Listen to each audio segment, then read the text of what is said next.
我们进来 streamer，差点帮我们 streamer。很想吃seafood。但是我不是also the streamer。 Let's be honest, these days almost every new launch in Singapore is marketed the same way. Excellent location, strong upside, rare opportunity, and don't miss. At this point, even my Pokemon card downstairs sounds like an investment opportunity. So the real question is not whether Pinery Residences sound good. The real question is, does it actually hold up when you strip away the marketing and look at the fundamentals? Today we're going to break down Pinery Residences properly using my seed framework. Scarcity, entry price, exit clarity, and demand.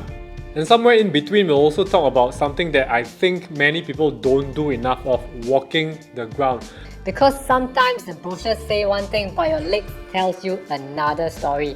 If you enjoy this kind of honest data-backed property breakdown, do me a favor, like this video, subscribe to the channel, and let's get into it. Okay, so number one, I'm gonna go rapid fire style on the fact sheet. So first, let's start with a quick rapid fire breakdown so we all know what we are looking at. Pinery Residences is a mixed-use development, which means residential units sitting together with a retail component. Here's the basic fact sheet. You have 6 residential blocks, 14 stories, 588 residential units, land size of about 23,512 square meters.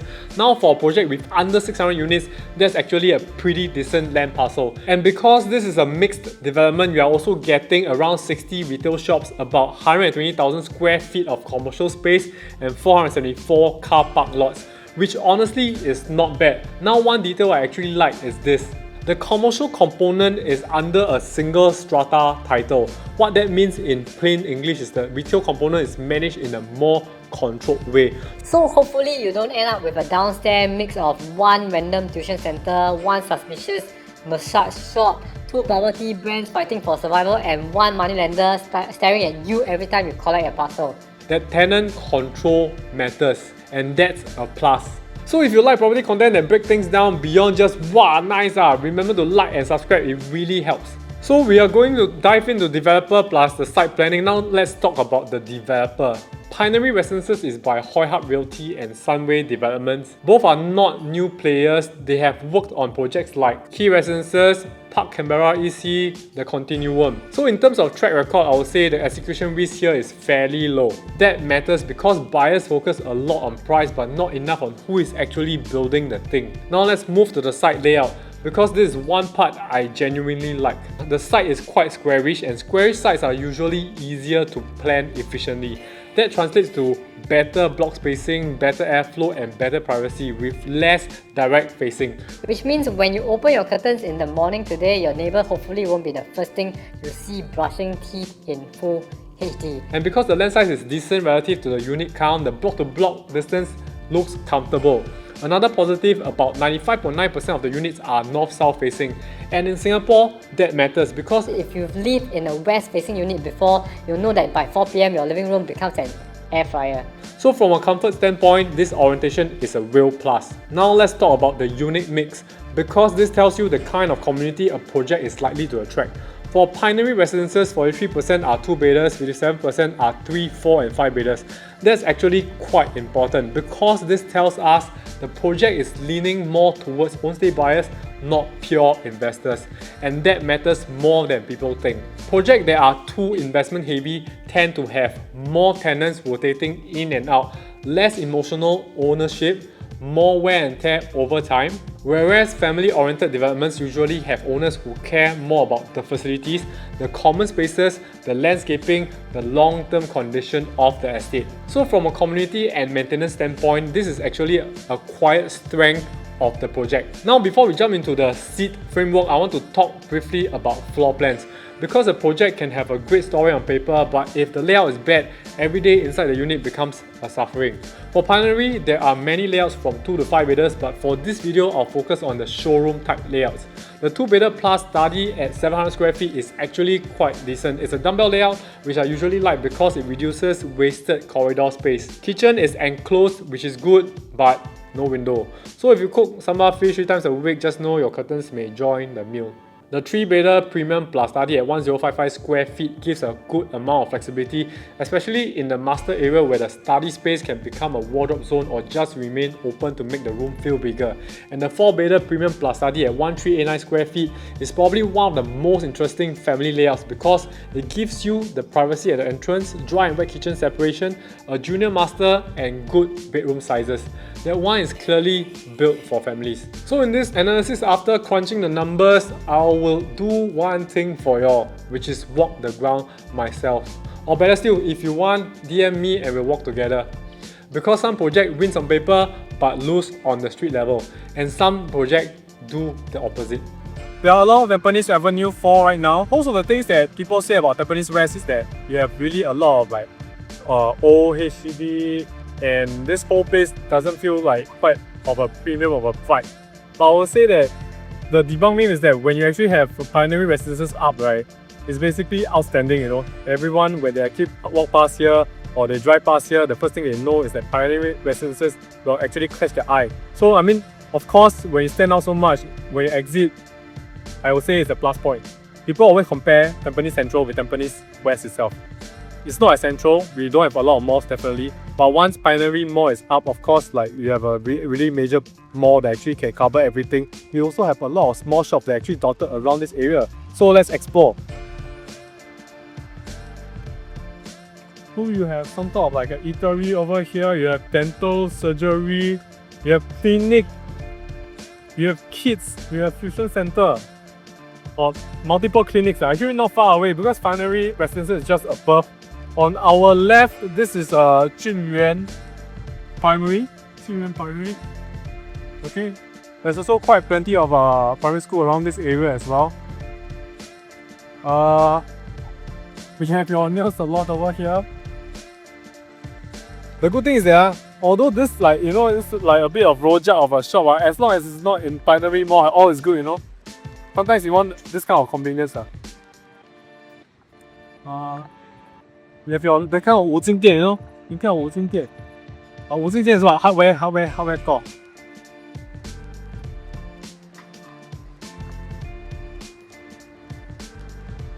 More clinics. We can choose. PCM also have. Some sort of vegetarian store. Honestly, quite a lot, really quite a lot. Like the whole stretch, all is like those shops over here. So we are walking towards the Tampines West MRT now, and then we'll see what's the proximity between Tampines West MRT and Pinery Residences.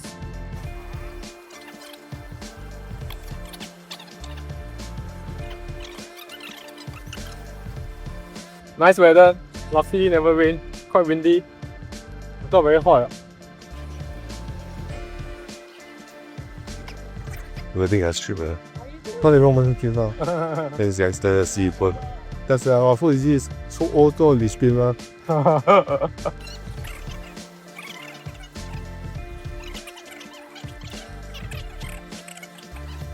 So this one is featured by Gen Fan. Japanese restaurant. Looks good, but I haven't tried before. Maybe you try it out, tell me. Okay, so right now we are in front of Tampines West MRT. Let's see how long we take to get to Pinery Residences, okay? Let's go.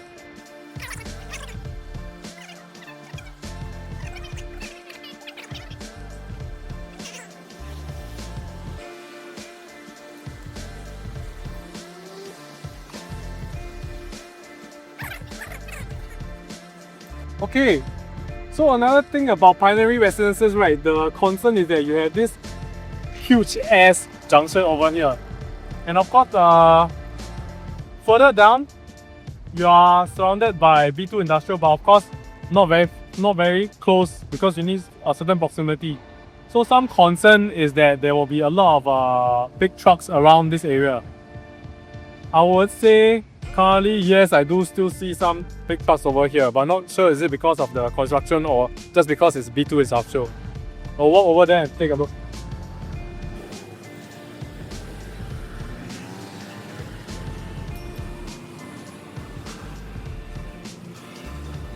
So they mentioned that mostly of the residence unit facing will be north-south.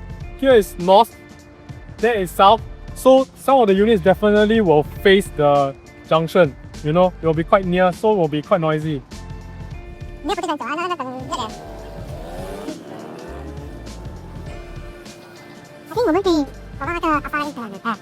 Okay, so just now I took the entrance from there. Then you have a closer station right over there. Just right over there. The opposite only, Tampines Pinery Residences.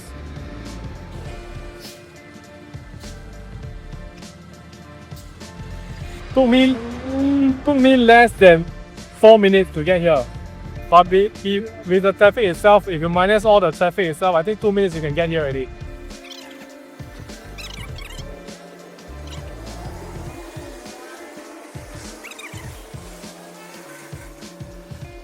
有一点吵哦。The traffic here really Okay, quite heavy. So I think if you actually do the south-facing one, will be better. So beside amenities inside Pinery Residences, like you actually have Safra over there. I mean, if you do bowling and stuff, you have things over there, more amenities for you. So I think here is pretty much covered. It's a decent location definitely. If you wish to see more, okay, drop me a PM or WhatsApp me at 92780 We'll go down the show flat and see together. Alright, now let's get into the main framework. For this project, I want to use my SEED framework that stands for S, Scarcity, E, Entry Price, E, Exit Clarity, and D for Demand. Because buying property is not just about buying a unit. You are buying positioning, timing, and future exit potential. So let's start with the first one, scarcity. When we talk about scarcity, we need to look at the East region as a whole. On the map, the East looks big, but once you remove Changi Airport, Changi Business Park, industrial zones, the Bedok landed housing, and eventually the Paya Lebar airbase land constraints, you will realize something very quickly. The actual amount of land available for residential use is actually not a lot. So even though people think the East has a lot of space, the truth is much of that land is already locked up in non-residential use.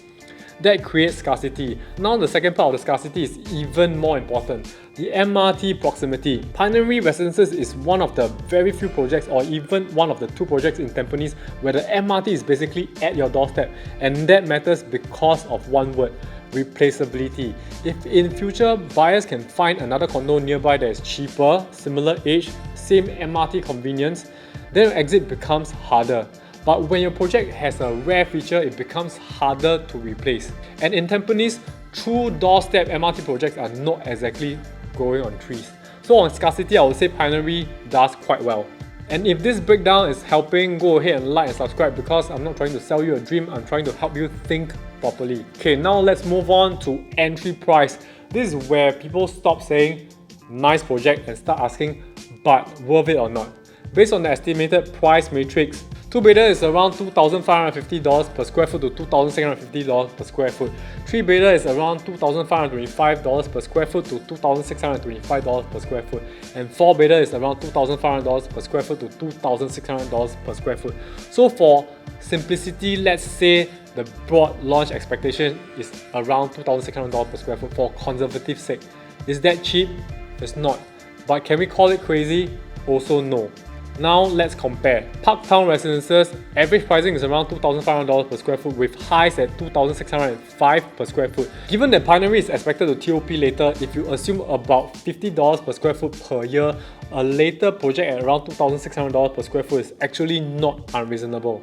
Now let's compare with Pasir Ris 8. Pasir Ris 8 is transacting around $2,150 to $2,200 per square foot, but it is older by around 4 years, non-harmonized, more investment heavy, and lacks a tennis court.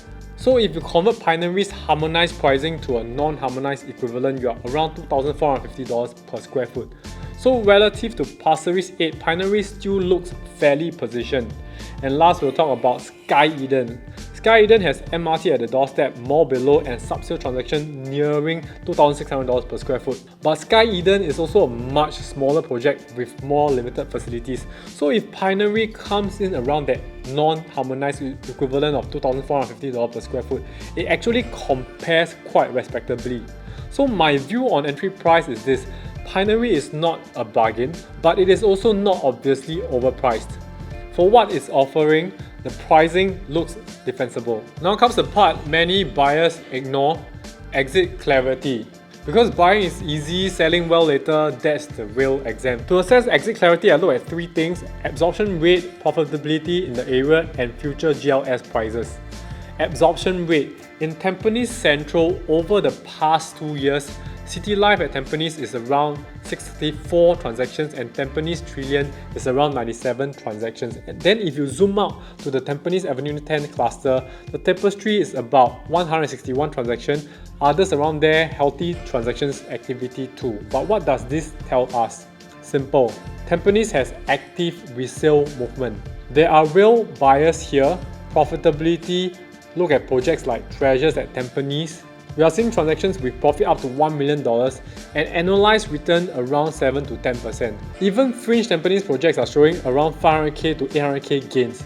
Annualized returns around 4 to 5% plus. That tells us Tampines has shown a history of being a profitable estate for homeowners. Not guaranteed of course, but the evidence is there. So for future GLS prices, this part is very important. Now look at recent GLS sites in the east, for example Bayshore GLS. Land price is about $1,388 per square foot per plot ratio. Estimated launch price will be around $2,800 per square foot. And another site at Bedok Rise could launch around $2,900 per square foot. So if Pinery to launch around $2,600 per square foot, future project may actually be more expensive.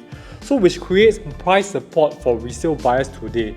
And that is what creates exit clarity. Now let's talk about the final piece: demand.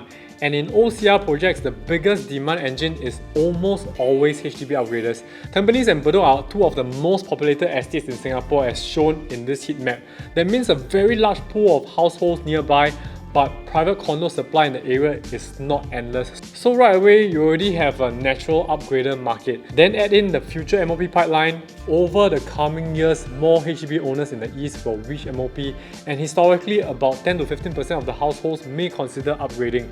That alone is a strong demand engine. Then you layer on the employment story, the Changi Airport, Changi Business Park, and Terminal 5 coming up, Temasek Polytechnic, SUTD, and future Paya Lebar airbase transformation. All of this creates surrounding employment and spillover housing demand.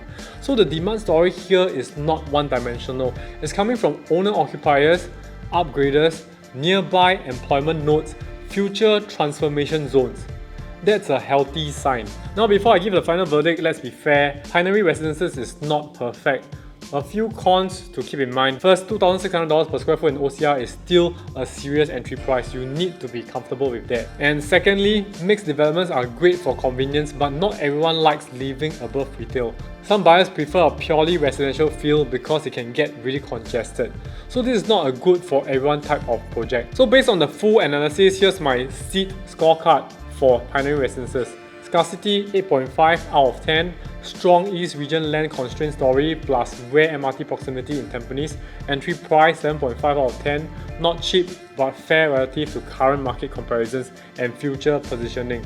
Exit clarity is 8 out of 10, healthy absorption, proven profitability in the area and supportive future GLS pricing. Demand 8.5 out of 10, very strong upgrader pool, large surrounding population, employment nodes and transformation upside. Overall it's 8.1 out of 10 in terms of score, so my conclusion is this. Pinery Residences is not a no-brainer cheap buy, but it is a well-positioned project with a solid story. If the final launch pricing stays within the range we discussed, I think it deserves serious consideration, especially for buyers who value MRT convenience, family-oriented layout mix, east side upgrader demand, and long-term exit support. Now if you found this video useful, do me a favor, like the video, subscribe to the channel and leave a comment telling me whether you think Pinery is fairly priced or whether developers nowadays are just testing our blood pressure. And if you want the full floor plans, deeper unit analysis, or you want to actually walk the ground together, just drop me a message. Thanks for watching, and as always, representing your greatest asset to your greatest benefit, this is David signing off.